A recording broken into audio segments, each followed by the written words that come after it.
Halo, selamat datang Bapak Ibu sekalian. Perkenalkan saya Elisa dari PT Infrakom Teknologi sebagai presentator di sesi podcast hari ini. Sebelumnya, saya mengucapkan terima kasih kepada rekan-rekan yang mau berpartisipasi dan semoga Bapak Ibu dapat berpartisipasi juga pada podcast-podcast berikutnya. Podcast kali ini kami akan membahas tentang Team Drive, yaitu kemampuan salah satu produk Google, yaitu Drive, yang tidak hanya berperan sebagai storage, namun juga mampu membuat pekerjaan menjadi lebih efisien. Tabel ini menunjukkan fitur-fitur yang tersedia di Drive untuk sinkronisasi file dan sharing. Untuk fitur Team Drives tersedia untuk customer G Suite Business dan G Suite Enterprise.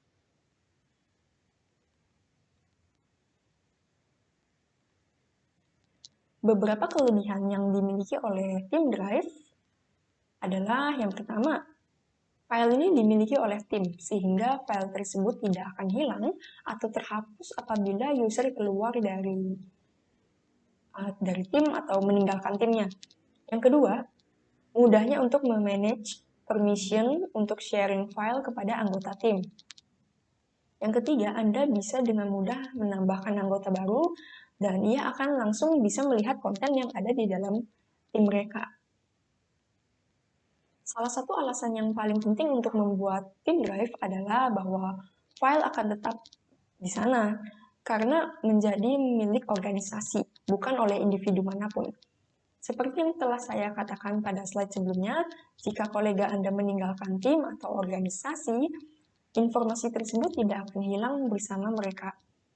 Bukan berarti Anda kehilangan kendali. Jika Anda memiliki full access yang akan segera kita diskusikan nanti, Anda dapat memindahkan file dari Team Drive jika Anda tidak sengaja menempatkannya di Team Drive. Hari ini, terkadang dua user masing-masing akan melihat shared folder yang sama dan melihat dua hasil yang berbeda. Misalnya ketika saya mengklik ke share folder, jika saya melihat 3 file, tetapi Anda melihat share folder yang sama dan melihat 10 file. End user akan menyimpulkan bahwa drive-nya rusak. Anggota tim drive setidaknya dapat melihat semua konten. User dapat di-upgrade ke izin tingkat yang lebih tinggi di root-nya tim drive atau pada file. Kami akan membahasnya lebih lanjut. Tim drive memiliki kontrol tambahan untuk mencegah penghapusan file yang tidak sengaja terhapus. Anda dapat menentukan seberapa banyak akses yang harus didapatkan seseorang ke tim drive dengan memberikan peran khusus kepada anggota. Nah, kita akan bahas nanti ya. Nah, kemudian ada pop-up atau peringatan untuk membuat pemindahan dan penghapusan file lebih eksplisit sehingga user tahu mereka sedang menghapus file untuk semua orang di tim, tidak hanya di dalam My Drive mereka. Selain itu, ada juga tampilan trash yang baru yang memungkinkan Anda melihat item yang dibuang dari Team Drive dengan cepat, memungkinkan Anda untuk memulihkan item yang secara tidak sengaja dihapus oleh rekan satu tim Anda dalam waktu 30 hari dari saat itu. Jika Anda adalah seorang manajer, Team Drive mempermudah Anda untuk menambahkan anggota tim baru. Jika Anda adalah anggota tim, Anda mendapatkan akses cepat ke semua informasi penting yang Anda butuhkan. Pada My Drive, saat pengguna bergabung dengan sebuah grup, semua konten yang sebelumnya dibagikan dengan grup tersebut tidak secara fisik muncul di drive pengguna tersebut. Sekarang, dengan Team Drive, Anda dapat menambahkan karyawan baru ke Team Drive tersebut untuk akses yang lebih instan. Lebih mudahnya lagi, saat kita ditambahkan ke grup yang ada, katakanlah marketing@mydomain.com. Sekarang dia akan melihat semua Team Drive di mana ia menjadi anggota grup tersebut pada tampilan navigasi di sebelah kiri Team Drive. Jika marketing@mydomain.com tadi adalah bagian dari 3 Team Drive, tiga tim drive tersebut sekarang akan muncul di navigasi sebelah kiri. Jika anggota baru tersebut seharusnya berada di bagian penjualan, bukan di pemasaran, bukan di marketing, tambahkanlah dia ke misalnya sales@mydomain.com dan hapus dia dari marketing@mydomain.com. Orang tersebut kemudian akan melihat 4 drive yang merupakan bagian dari penjualan, tetapi 3 yang marketing itu akan hilang. Jadi mari kita mulai menyiapkan tim drive. Nah, tim drive dapat diakses dari dalam drive di navigasi sebelah kiri di bawah My Drive. Ini dipisahkan dari My Drive untuk memperjelas apa yang milik saya versus apa yang menjadi milik tim. Kami akan menggunakan skenario Jackie, seorang manajer marketing, yang menggunakan tim drive untuk mengelola kampanye untuk produk baru bernama Widget Plus. Nah, tim drive sangat ideal untuk produk ini karena banyak orang akan bergabung ataupun keluar dari proyek dan akan membuat konten yang perlu diakses oleh karyawan, vendor, dan customer lainnya. Untuk memudahkan rekan-rekannya menemukan dan mengatur konten, Jackie membuat beberapa subfolder umum seputar tema utama seperti produk info, online, atau print and video. Nah, Anda tidak dapat mengecualikan anggota tim drive dari subbagian tim drive. Jika Anda hanya perlu memberikan akses ke subfolder dalam tim drive, buat tim drive baru, sehingga benar-benar transparan siapa yang memiliki akses ke file apa. Nah, Jackie ini telah membuat tim drive eksternal Widget Plus terpisah, sehingga dia dapat berbagi akses dengan pelanggan, tetapi pelanggan tersebut tidak akan melihat informasi internal karena tidak ditambahkan ke tim drive eksternal Widget Plus. Pada tim drive akses, anggota baru yang ditambahkan si Jackie tadi secara default memiliki akses full, artinya mereka dapat mengubah atau menghapus konten di folder tim drive, serta menambahkan atau menghapus anggota dan mengedit file tim drive. Mengizinkan full access ke anggota tim inti sangat ideal untuk kolaborasi.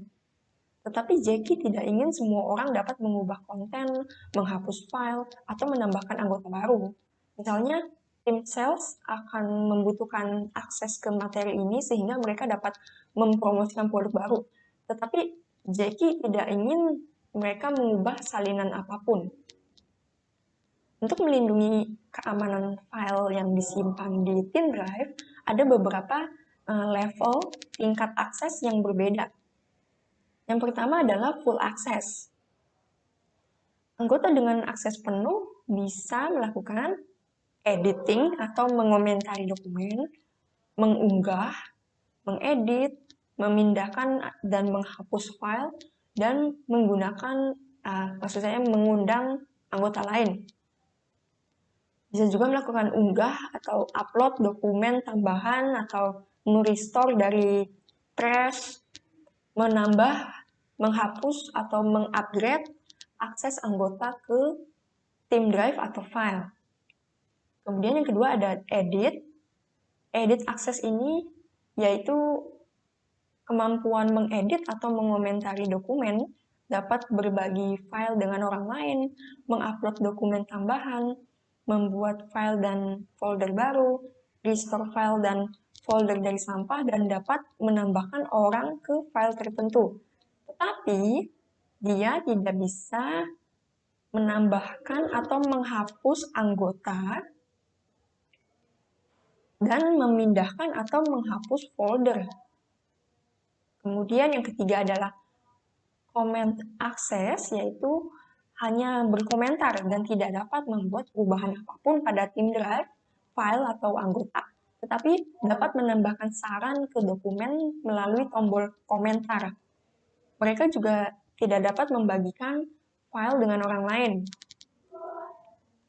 Kemudian view access dapat melihat file dan folder tetapi tidak dapat mengedit atau membagikan file. Untuk mengubah tingkat akses anggota setelah menambahkannya ke Team Drive, Jackie harus melakukan men-select manage member di menu drop-down, kemudian ada pilih tingkat akses yang sesuai di menu drop-down tersebut di samping nama anggotanya. Kemudian ada file access. Seperti My Drive, Anda memiliki opsi untuk melakukan berbagi file sharing, tentunya dengan seseorang, bukan menambahkan mereka ke tim drive-nya dan memberi mereka akses ke semua file. Dalam kasus Jackie, dia ingin membagikan lembar harga widget plus dengan vendor tertentu. Dia bisa melakukan ini dengan mengklik kanan pada file, lalu pilih share. Anggota tim dapat memberi akses tingkat yang lebih tinggi pada filenya. Misalnya, sales memiliki akses view only ke tim drive widget plus marketingnya. Tetapi ketika seseorang perlu menyesuaikan informasi pada lembar harga untuk wilayah mereka, Jackie menambahkan bahwa agen sales ke lembar harga sebagai editor, sehingga mereka dapat menyesuaikan dan memaintain informasi tersebut. Beberapa perbedaan dari Team Drive dan My Drive. Untuk Team Drive, semua file akan tershare ke semua anggota yang ada di dalam tim, sedangkan pada My Drive hanya bisa diakses oleh single user. Nah, best practice untuk Team Drive adalah yang pertama, atur konten di sekitar key themes. Yang kedua, kita harus aware ketika ada member baru yang ditambahkan. Ketiga, buat Team Drive baru ketika tidak bisa melakukan sharing dengan member yang ada. Yang keempat, beritahu tim Anda tentang tindakan atau rencana yang akan Anda lakukan. Di sini juga dapat melakukan whitelisting sehingga Anda bisa melakukan file sharing hanya kepada organisasi yang Anda percayai saja. Sekarang saya akan membahas tentang Enterprise Class Meeting. Nah, Anda dapat melihat apa saja file yang terdapat pada Team Drive Anda, dan Anda juga bisa mencari file dengan filter yang berdasarkan kategori tertentu, sehingga mempermudah Anda dalam mendapatkan file yang Anda inginkan. Terima kasih untuk semua yang masih bersama kami. Sesi ini akan kita lanjutkan dengan membahas tentang mobility management. Kita akan mulai dengan overview tentang cloud identity, membahas fitur, kemudian mobile device management, dan licensing and pricing. Sungguh menakjubkan kalau kita lihat bagaimana generasi masa kini memiliki ekspektasi yang sangat berbeda. Teknologi telah berkembang pesat dalam 20 tahun terakhir. Ada saat ketika komputer saya di tempat kerja lebih baik daripada yang saya miliki di rumah.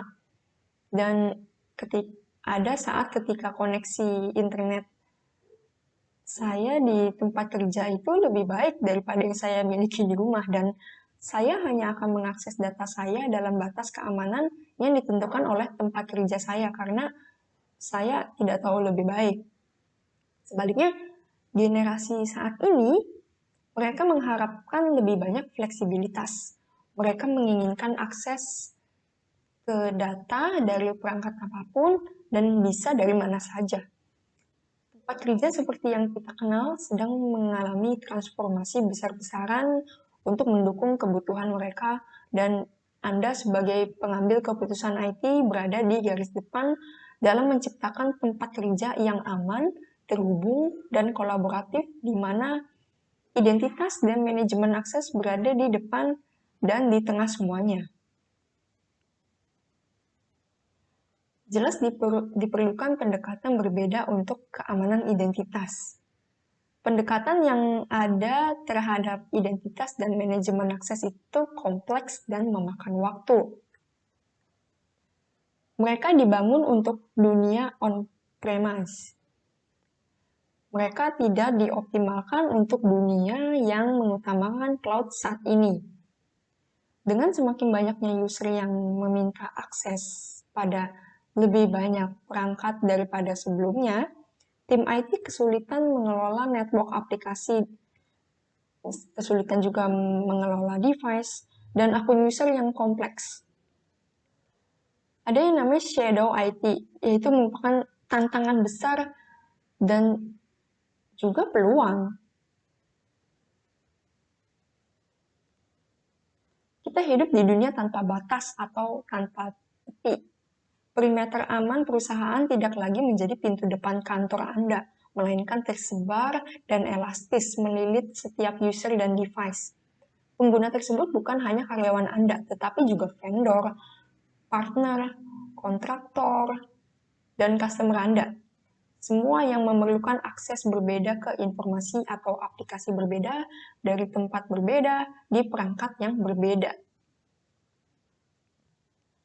Pada tahun 2011, Google datang dengan pendekatan baru untuk manajemen akses. Model keamanan enterprise Beyond Corp ini dimulai sebagai inisiatif internal Google untuk memungkinkan setiap karyawan bekerja dari jaringan tidak terpercaya tanpa menggunakan VPN tradisional. Beyond Corp mengalihkan kontrol akses dari perimeter jaringan ke pengguna dan perangkat individu, sehingga memungkinkan karyawan untuk bekerja lebih aman dari lokasi manapun.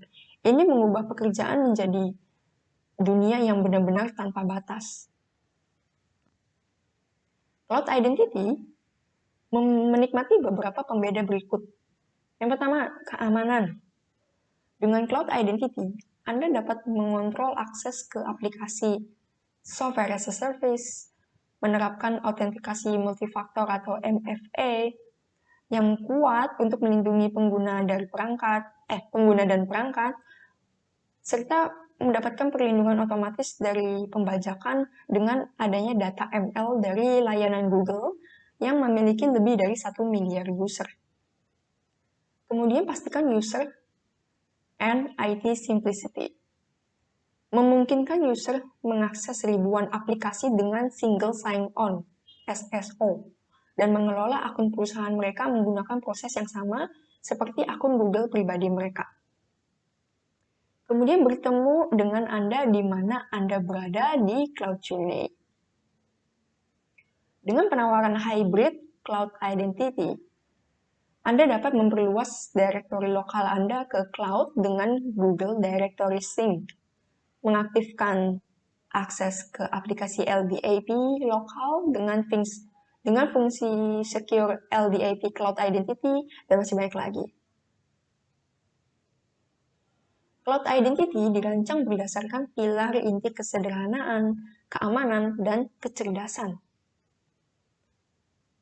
People, device, application, directory, dan API yang dapat di-extend adalah first-class citizen yang dikelola dalam Unified Administration UI. People, advice, dan konteksnya sekarang menjadi perimeter keamanan baru. Kebijakan ditentukan dan diterapkan untuk mengontrol akses data berdasarkan identitas pengguna dan konteks request. Sementara, Cloud Identity mengaktifkan dan mempercepat penggunaan model aplikasi yang cloud-centric. Cloud Identity juga menawarkan kemampuan untuk memenuhi organisasi di mana mereka berada dengan sistem dan aplikasi IAM on-premise mereka. Pertama-tama, mari kita bicara tentang the people.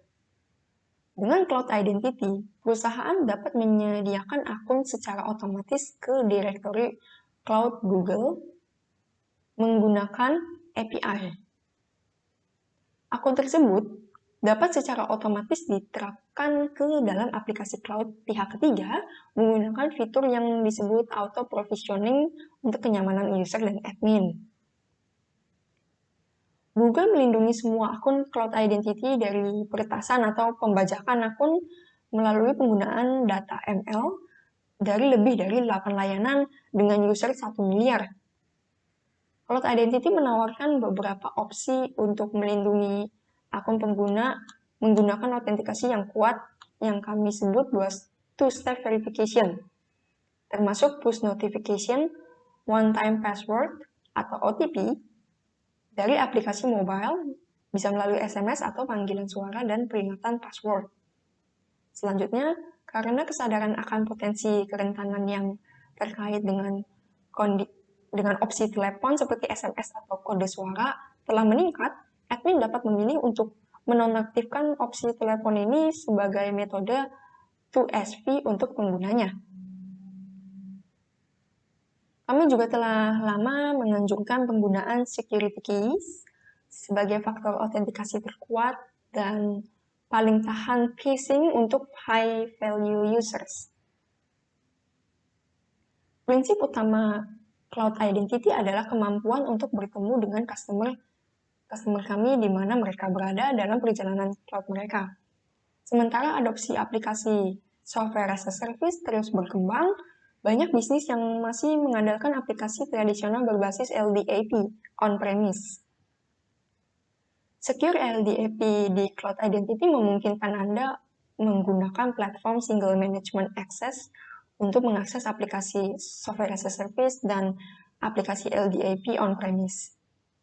Ini berarti admin dapat mengelola SaaS dan aplikasi on-premise dari satu tempat, dan end user dapat menggunakan kredensial Cloud Identity yang sama untuk masuk ke kedua aplikasi on-prem.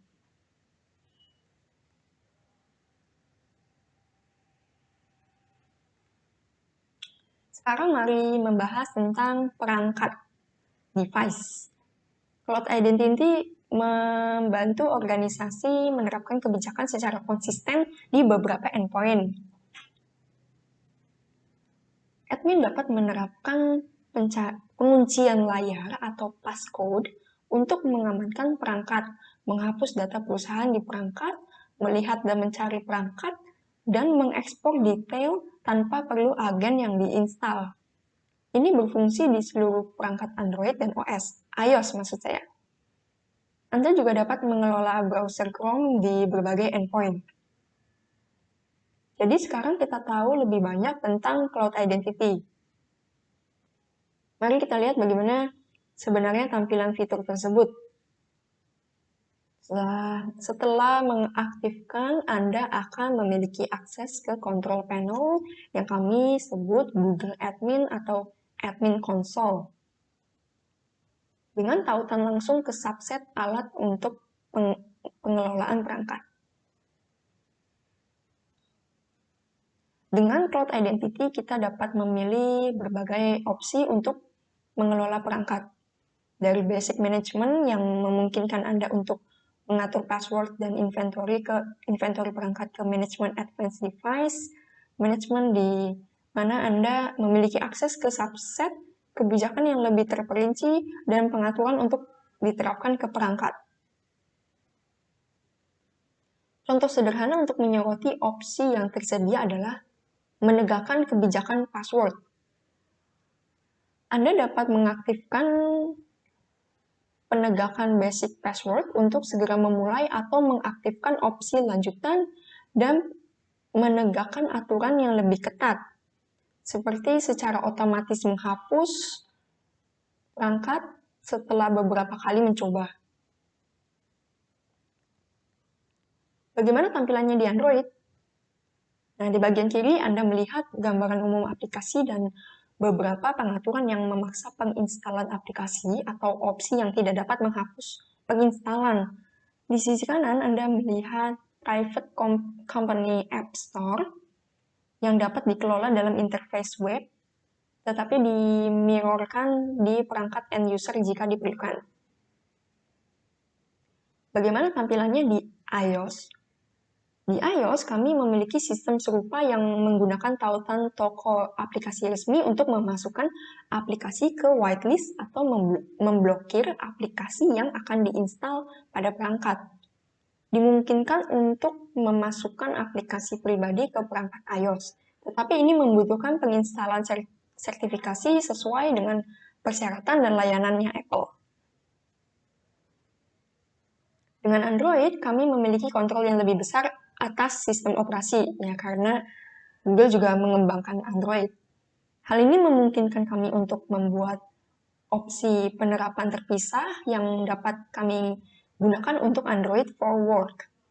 Android for Work adalah ruang kerja yang aman dan terenkripsi yang berfungsi secara bawaan dalam sistem operasi Android, memungkinkan integrasi yang lebih dalam dengan aplikasi perusahaan dan memiliki fitur untuk kesejahteraan karyawan seperti opsi untuk menonaktifkan akses kerja selama liburan atau menonaktifkan profil kerja.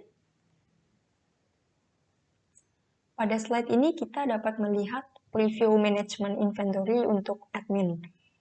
Tersedia interface pencarian yang dapat difilter di mana Anda dapat melihat status device dalam environment Anda. Dalam opsi MDM kami, Anda juga dapat menyiapkan custom alert dan memiliki akses penuh ke mobile audit log. Jika Anda memanfaatkan device yang dimiliki perusahaan, maka Anda bisa mendapatkan keuntungan seperti mudah bagi admin untuk mendaftarkan semua perangkat milik perusahaan untuk MDM, menerapkan mode device owner dengan mudah di beberapa perangkat Android milik perusahaan, tidak perlu bergantung pada end user untuk mengaktifkan mode device owner, mengumpulkan info tentang setiap perangkat atau aplikasi Android yang mengakses G Suite. Admin juga dapat mendefinisikan rule atau peraturan sehingga ketika rule tersebut di-trigger pada device, maka event yang telah di-set pada rule tersebut akan langsung tereksekusi secara otomatis oleh mobile management. Anda dapat membuat rule dengan menggunakan template yang tersedia, atau apabila Anda memiliki pengaturan tertentu untuk memenuhi kebutuhan Anda, dan tidak ada template yang cocok misalnya, Anda dapat membuat rule Anda sendiri. Salah satu cara utama kami meningkatkan kemampuan organisasi untuk mencegah, mendeteksi, dan memulihkan ancaman adalah melalui G Suite Security Center. Anda dapat menganggap Security Center ini memiliki 3 komponen utama yang akan memungkinkan Anda untuk melihat. Yang pertama, Security Health, yang dimaksudkan untuk membantu admin mencegah masalah keamanan dengan mendidik Anda lebih baik tentang setting dan tools yang tersedia untuk Anda sebagai pelanggan G Suite. Kemudian ada dashboard, membantu Anda mendeteksi masalah dengan memberikan high-level overview tentang metrik keamanan yang penting sehingga Anda dapat lebih memahami di mana dan apa yang terjadi. Dan investigation tool, yang berguna untuk membantu Anda dengan cepat mendiagnosis, menentukan prioritas, dan menangani ancaman. Sekarang mari kita bahas tentang aplikasi.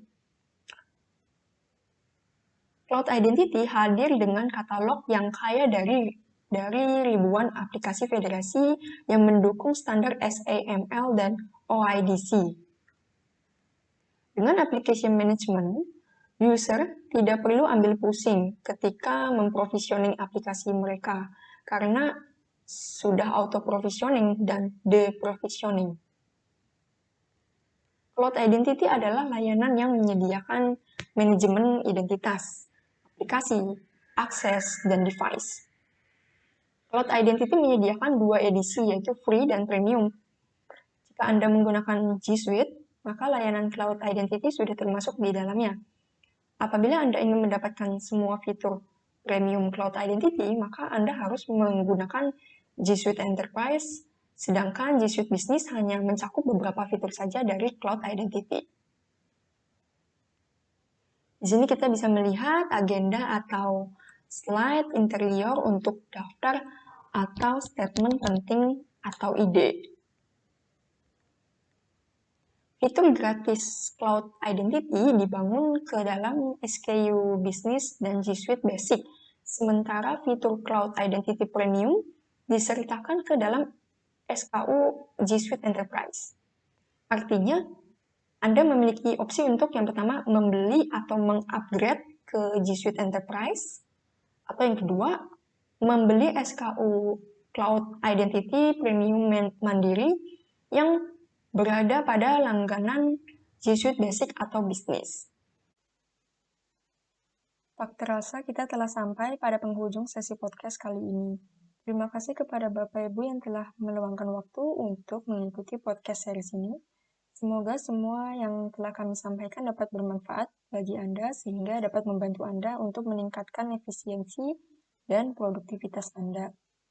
Jika Bapak Ibu memiliki pertanyaan atau untuk informasi lebih lanjut, bisa disampaikan kepada kami via email ke sales@infracomtech.com atau WhatsApp di 0811 122 55428. Jangan lupa untuk subscribe sosial media kami yang dapat Anda lihat di sisi kanan bawah. Dan nantikan juga info solusi teknologi lainnya dari kami. Sampai jumpa pada podcast dan webinar lainnya. Terima kasih dan salam sehat untuk kita semua.